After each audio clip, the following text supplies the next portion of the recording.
Welcome back.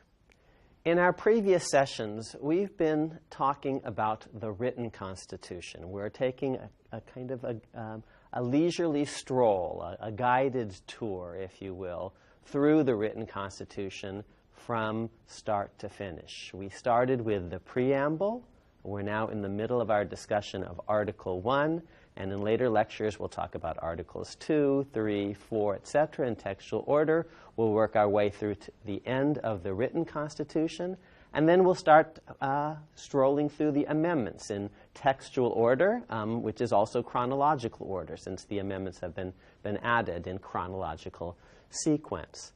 The guidebook for this leisurely tour is a textbook that I wrote in 2005. It's called America's Constitution, a Biography. It's not required reading for the course, but it is available to you, and if you want more details about the things that we're talking about in these lectures, more documentation and elaboration and qualification, citation, all of that, then do feel free to pick up a copy of America's Constitution, a Biography. You can get it at most public libraries. It's also available at many bookstores, online. I think a paperback copy will run you about $15 or so. And that book, written for you all, for a general audience, tries to, as we've been doing in these lectures, walk you through the written Constitution in textual order. There are 12 chapters of that book, and we've been going through the book, in effect, chapter by chapter. Each chapter has a picture, and I think that picture is worth 1,000 words. It tells a story.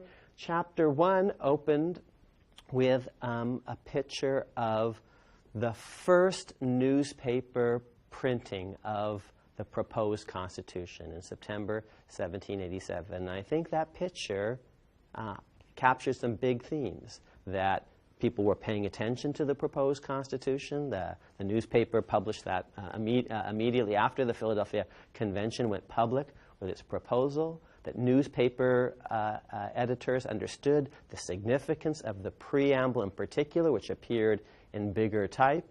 And you see the great themes of the Constitution in the preamble, it seems to me. That's why we spent a whole chapter, really, on a single sentence. What are those themes?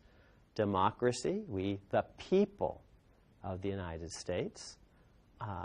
Geography, it's the people of the United States, of a continent, but of a particular place. It's not we, the people of the world. And indeed, national security is a third and related idea. It's us, it's we, and it's us to some extent against them, against the British or the Spanish, the French, the Native Americans. This is about the people of the United States creating a project, ordaining and establishing a constitution in a very democratic way. Again, that democratic idea, in order, among other things, to promote the common defense. So again, you see this national security idea, and you see it all in this opening sentence. National security, common defense will help us secure the blessings of liberty to ourselves and our posterity. By keeping the old powers of Europe at bay, we and our descendants will be free. We and our posterity will enjoy the blessings of liberty. And that was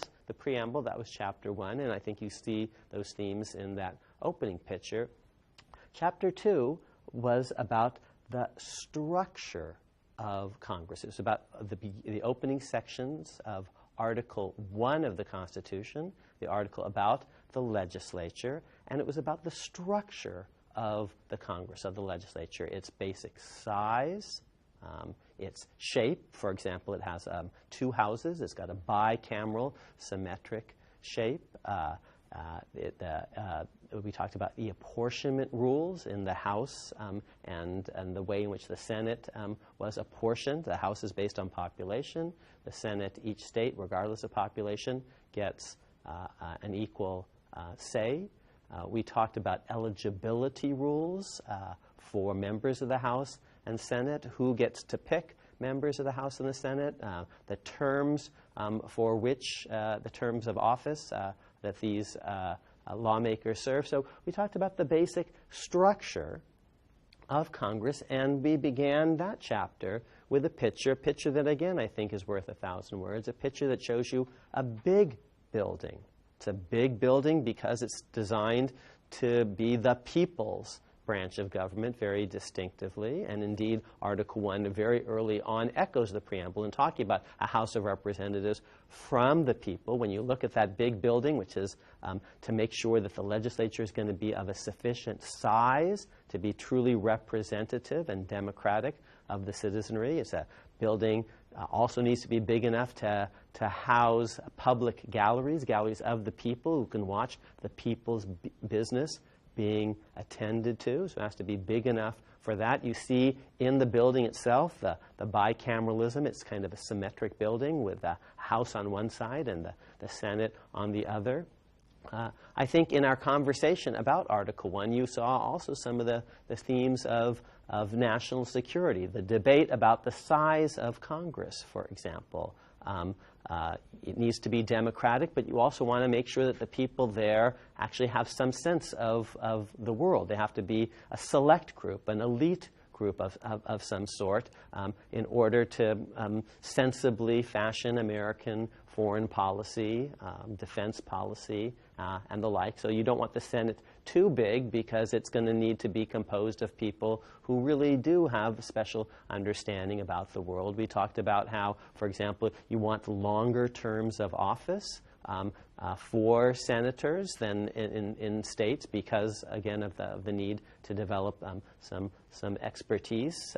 Geography fits into that story, too. Just looking at Article 1, you see, for example, that there are not annual elections for Congress every 2 years for the House, and that's partly because it takes a while to get from the edges of the continent to the center. The union is much bigger, of course, than an individual state. There's more travel time that will be required. That was the basic size and structure of Congress of Article 1. Now we're segueing into a new chapter talking about the basic powers of Congress. We begin with a picture, and we're moving from the outdoor indoors. And here you see Henry Clay. He's a senator. He's addressing the United States Senate in the antebellum period. And we see a couple of interesting things in this picture. We see that there's a public gallery up in the balcony, so the people are watching. The Senate didn't begin, actually, as an open body. The House was open to the public from day one. The Senate soon followed suit in the mid-1790s and never went back.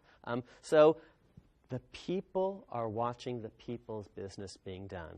Uniquely, I think, among the three branches, that the Congress is an entity very much open to public inspection and deliberation. That's less true of the executive branch. A lot of things that executive officials do, they do in secret, espionage and negotiating treaties, all sorts of stuff that's not in the public eye. Planning defense tactics. Lots of stuff that happens in the executive branch, thinking about whom they're going to nominate before they name the person. A lot of things in the executive branch are more secret. The public isn't there watching the president at every moment in the Oval Office. But here, they're watching the senators. Now, the senators also sometimes will be meeting in private in cloakrooms and the like. But the people are watching when the Senate is engaged in debate, deliberation. This is the age, especially the antebellum era of America, of famous senatorial oratory, of the great speeches that are being offered and listened to. So Henry Clay is a great orator. In this chamber, actually, we see Daniel Webster is there, John C. Calhoun is there. This is a reminder that Congress is a speech spot.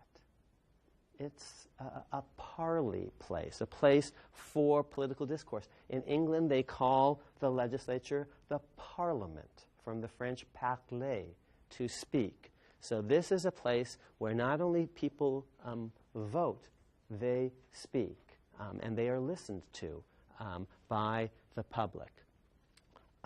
And indeed, in Article 1, we can think of it as one of the great powers of Congress. It's not always conceptualized that way, but there is a clause in Article 1 that affirms the absolute, quote, freedom of speech and debate in the House and the Senate.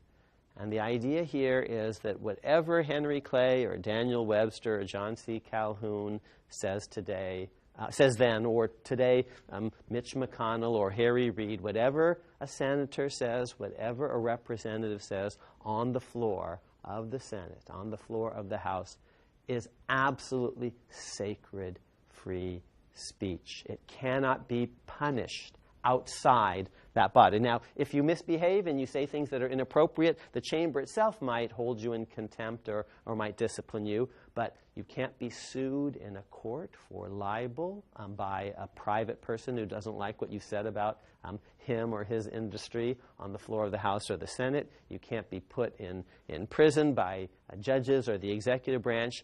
Absolute free speech and debate in the House and the Senate, as there was absolute free speech and debate in Parliament in England.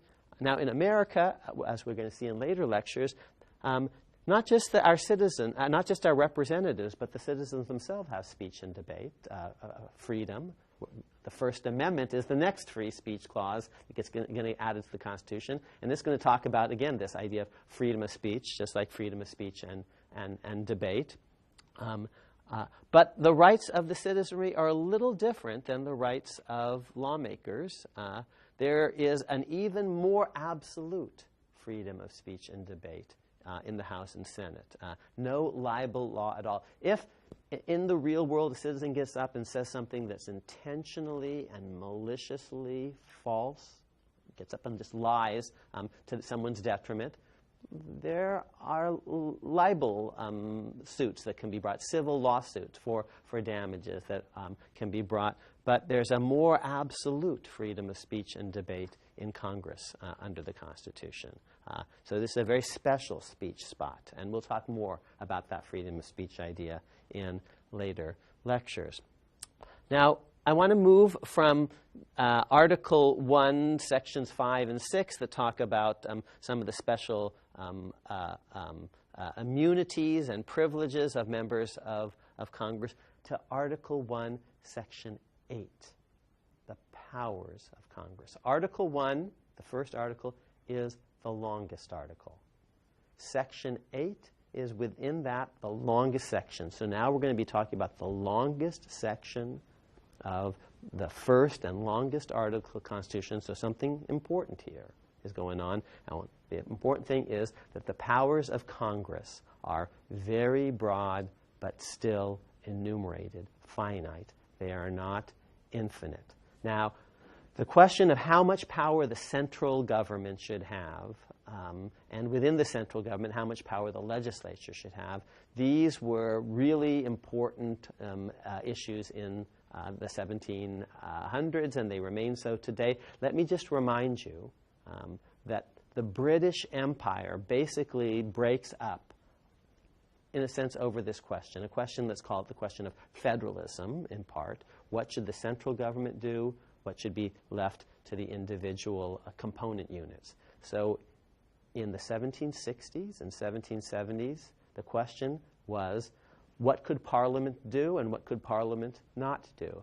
Before the 1760s, there had been a kind of a working understanding in America that Parliament could regulate imperial affairs, trade within the empire, foreign affairs between the empire and the other powers of the world, France and Spain and so on. So Parliament could regulate that, and local governments, the colonies, would basically deal with taxation and lots of internal matters.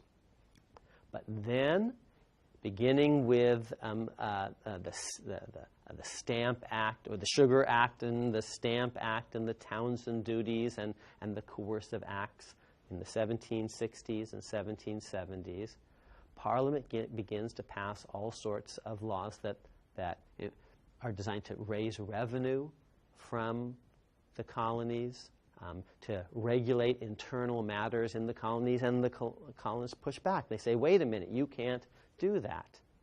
And the British say, well, listen, if we can legislate for anything in the empire, like foreign affairs, like imperial trade, if we can regulate anything, we can regulate everything. You can't sort of draw lines and say, well, the central government can do only some things, and other things have to be reserved to the individual colonies.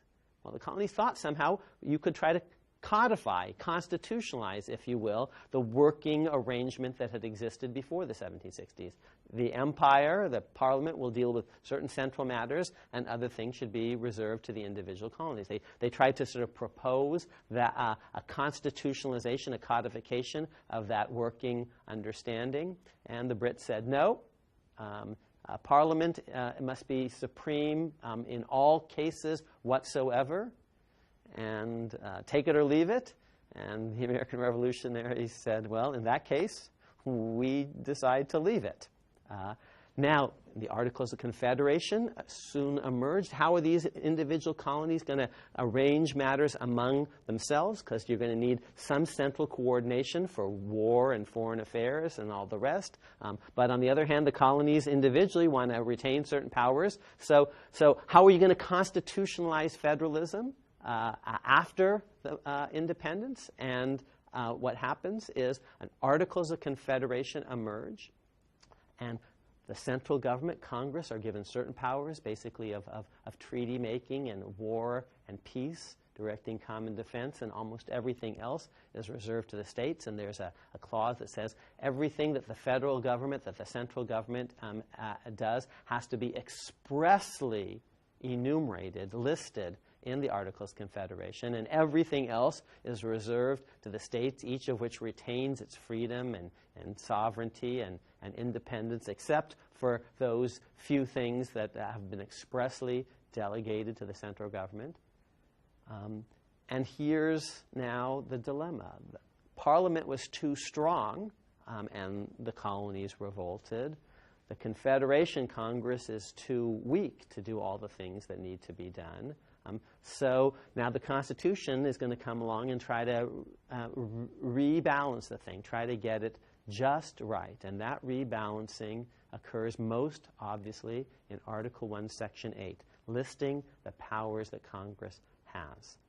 Now, the word express is not going to, expressly isn't going to appear in Article 1, Section 8. So Congress is going to have not only the listed powers, but also certain implied powers that flow from a fair reading of the listed powers. So that word express isn't going to be there. It caused problems under the Articles of Confederation. So let's look at that list of express powers, Article 1, Section 8. And let's just kind of quickly start to work through it, and then in our next lecture we'll continue to work through Article 1, Section 8 and the rest of Article 1. Here's how it begins. The Congress shall have power to lay and collect taxes, duties, imposts, and excises, to pay the debts and provide for the common defense and general welfare of the United States. Okay, so right off the bat, Congress is going to be able to tax us up and down and sideways. Taxes, yes, but not just taxes, but duties and imposts and excises. We've just fought recently an anti-tax revolution, and now actually the Constitution is proposing a pro-tax regime. What's up with that? What's up with that is this new Congress is representative. Ordinary people are going to be able to vote for it. The American Revolution, the rallying cry wasn't no taxation, period, no taxation, exclamation point. It was no taxation without representation.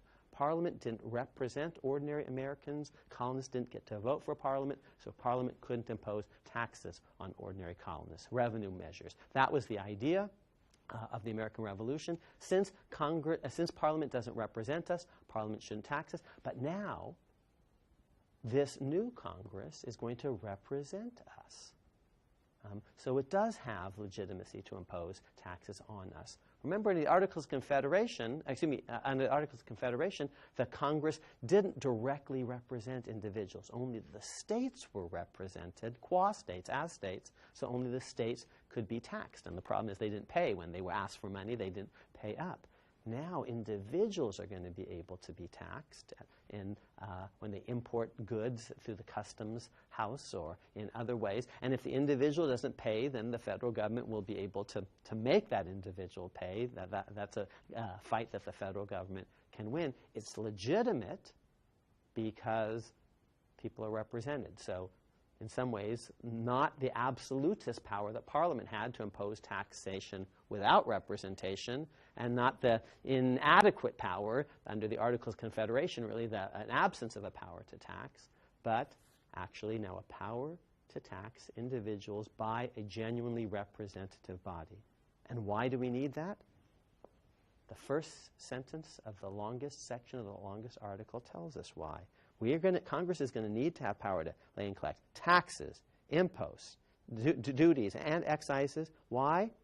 To pay the debts and provide for the common defense and general welfare of the United States. Note the echo of the preamble, common defense, general welfare. Here's why you have to pay, because we actually are going to need national security. That's going to require an army. Armies need to be paid. They need to have bullets and shoes and supplies. That's going to cost money. So, and you Americans need to support a Constitution. The Federalists argue you're going to be taxed under this Constitution, but you're going to be taxed by a representative body for national security. So in that first sentence of Article 1, we see a continuation of some of the great themes of the preamble, of the Constitution as a whole, democracy and national security. In our next lecture, we'll work through the rest of Article 1, Section 8, and indeed the rest of Article 1, and see these great themes of national security and geography and democracy playing out. We'll also talk a little bit more about slavery in Article 1. See you then.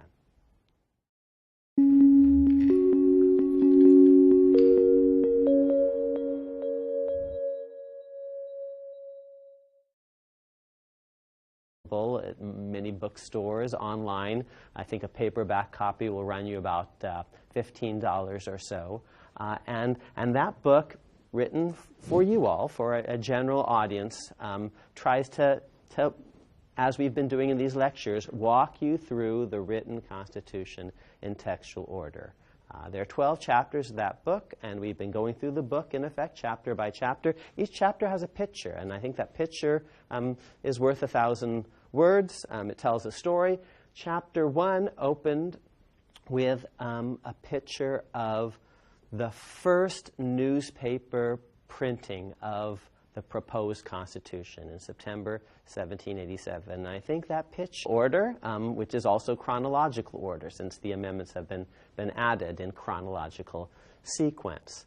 The guidebook for this leisurely tour is a textbook that I wrote in 2005. It's called America's Constitution, a Biography. It's not required reading for the course, but it is available to you, and if you want more details about the things that we're talking about in these lectures, more documentation and elaboration and qualification, citation, all of that, then do feel free to pick up a copy of America's Constitution, a Biography.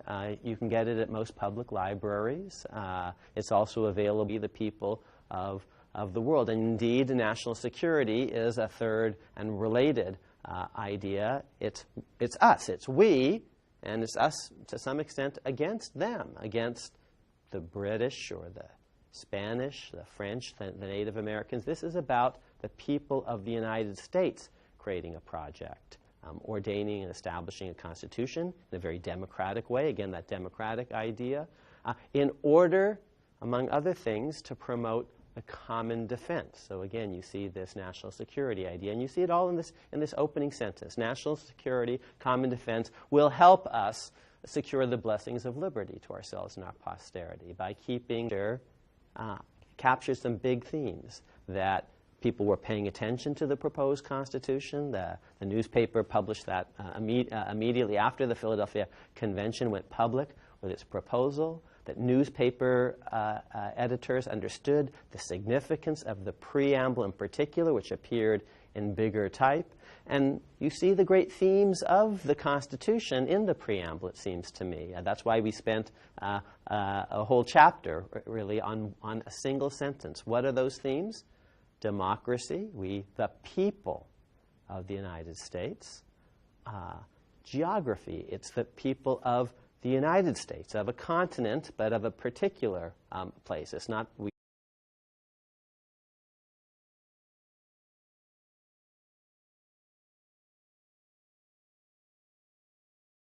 Welcome back. In our previous sessions, we've been talking about the written Constitution. We're taking a kind of a leisurely stroll, a guided tour, if you will, through the written Constitution from start to finish. We started with the preamble. We're now in the middle of our discussion of Article 1, and in later lectures we'll talk about Articles 2, 3, 4, etc. in textual order. We'll work our way through to the end of the written Constitution, and then we'll start strolling through the amendments in textual